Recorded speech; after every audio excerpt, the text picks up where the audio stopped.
I want to show you a case study.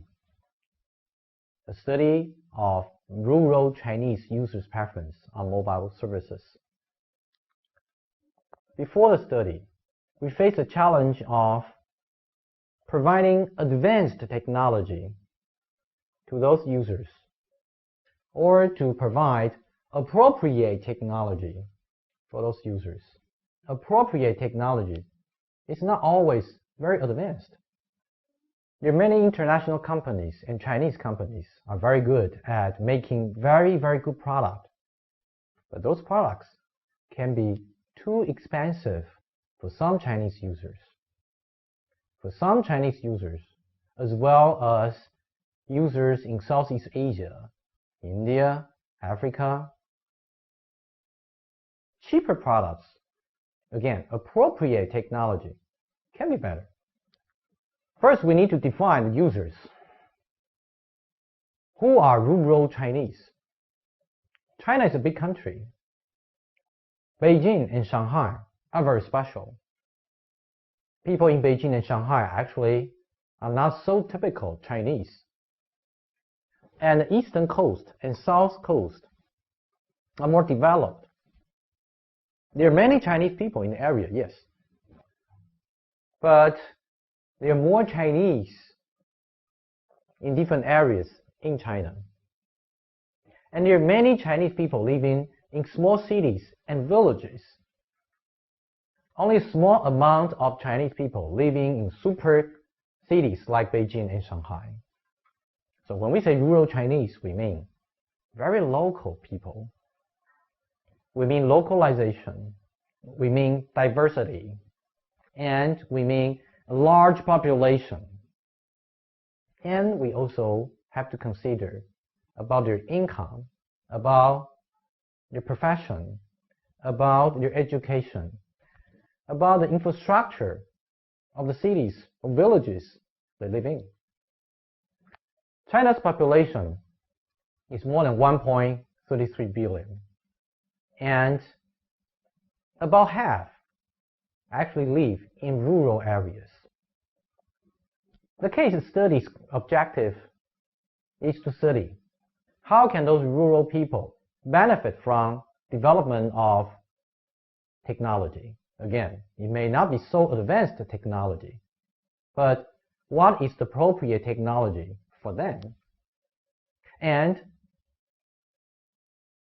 how can we provide services, particularly in the case, mobile services, for diverse of populations?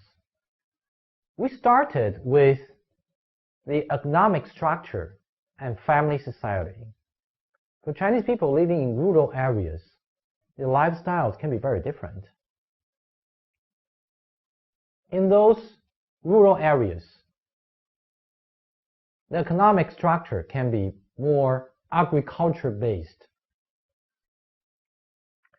And we expect to see traditional extended family society. That people from the same hometown take care of each other. People living in the same village taking care of each other. But for big cities in China, compared to rural areas in China, the economic structure can be more industrialized, can be more business-oriented, and the families can be very small. Many families only have one child, and both economic structures, both family structures exist in China. The responsibility of individuals and the concept and understanding of insurance can be very different. In the case, we selected two small cities to study and to compare.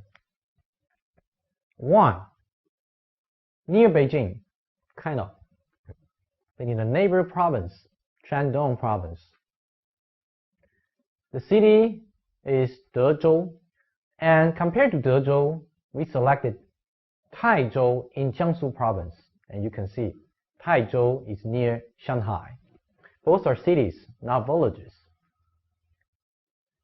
In Zhezhou City in Shandong, the family structure is more traditional, and the economic structure is more agriculture based. But in Taizhou in Jiangsu province near Shanghai, there are more small independent families, and the economic structure is more industrialized, business oriented.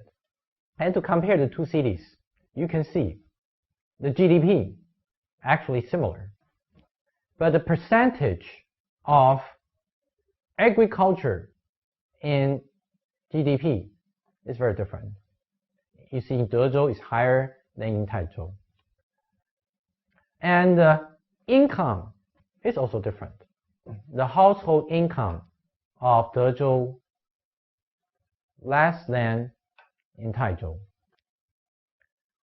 And people in Taizhou, again, in Jiangsu province near Shanghai, spend more money because they earn more money.